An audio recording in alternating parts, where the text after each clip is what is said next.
আসসালামু আলাইকুম ভিউয়ার্স, কেমন আছেন সবাই? আশা করি সবাই অনেক অনেক ভালো আছেন। আমি আগের ভিডিওতে দেখিয়েছিলাম এয়ারটেল, বাংলা লিংক এবং গ্রামীণ সিম কিভাবে রোমিং করবেন। আজকের ভিডিওতে আমি আপনাদের দেখাবো আপনারা কিভাবে রবি সিম রোমিং করবেন। রবি সিম রোমিং করার জন্য আমি চলে যাচ্ছি মাই রবি অ্যাপ্লিকেশনে। আপনারা আপনাদের রবি নাম্বার দিয়ে মাই রবি অ্যাপ্লিকেশনটি লগ ইন করে নেবেন। মাই রবি অ্যাপ্লিকেশনটি লগ ইন করার পর এখানে দেখেন মোর লেখা আছে, এখানে একটি ক্লিক করবেন। এখন একটু স্ক্রল ডাউন করে নিচে চলে আসবেন। এখন এখানে দেখেন ইন্টারন্যাশনাল লেখা আছে, এখানে একটি ক্লিক করবেন এবং প্লেনের আইকন দেওয়া আছে, এখানে একটি ক্লিক করে দিবেন রোমিং করার জন্য।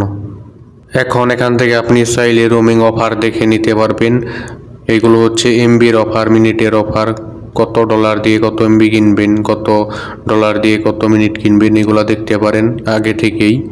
এবং রোমিং করার জন্য আপনি এখানে ক্লিক করবেন অ্যাক্টিভ নাও, এখানে একটি ক্লিক করে দিবেন। আমি অ্যাক্টিভ নাও এখানে একটি ক্লিক করে দিচ্ছি।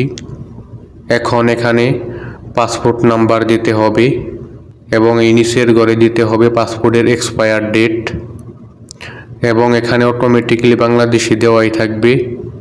এবং এই লাস্টের ঘরে একটি ইমেল অ্যাড্রেস দিয়ে দিবেন, আপনার একটি ইমেল অ্যাড্রেস দিয়ে দিবেন, যে কোনো ইমেল অ্যাড্রেস দিলেই হবে। সব কিছু দেওয়ার পরে নিচে নেক্সটে ক্লিক করে দিবেন। আমি সব কিছু দিয়ে নেক্সটে ক্লিক করে দিয়েছি। আমি সবার উপরে করে পাসপোর্টের নাম্বার এবং তার নিচের ঘরে পাসপোর্টের এক্সপায়ার ডেট এবং তার নিচের ঘরে বাংলাদেশি দেওয়াই আছে এবং তার নিচের ঘরে ইমেল দিয়ে নিচে নেক্সটে ক্লিক করে দিলাম।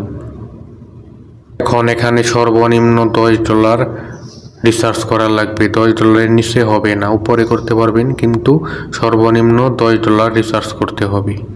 এখানে অটোমেটিকলি 10 দেওয়াই থাকবে, যদি না থাকে আপনি দিয়ে নেবেন। এখন এই খালি করে একটি টিক দিয়ে দিবেন। দেওয়ার পরে নিচে এই অ্যাক্টিভেট রোমিং এখানে একটি ক্লিক করবেন। এখানে ক্লিক করার পরে আপনার কার্ডের নাম্বার দিতে হবে, ওই অপশনটি চলে আসবে। ওইখানে আপনার ডুয়েল কারেন্সি কার্ডের নাম্বার দিবেন এবং কার্ডের সিভিভি নাম্বার দিবেন এবং কার্ডের এক্সপায়ার ডেট দিবেন। দেওয়ার পরে পে নাওতে ক্লিক করবেন, তাহলে আপনার রোমিংটি হয়ে যাবে। এখন যাদের ডুয়েল কারেন্সি কার্ড নেই তারা আমার কাছ থেকে রোমিং করে নিতে পারেন, আমি রোমিংয়ের কাজ করি। আপনার সিমটি যদি বিদেশে বন্ধ অবস্থায় থাকে তবুও আপনি রোমিং করে নিতে পারবেন এবং বাংলাদেশে থাকা অবস্থায়ও রোমিং করে বিদেশে নিয়ে আসতে পারবেন। আমার স্ক্রিনে এই হোয়াটসঅ্যাপ নাম্বারে যোগাযোগ করবেন। এই ছিল আজকের ভিডিও। সবাই ভালো থাকবেন, সুস্থ থাকবেন। আল্লাহ হাফিজ।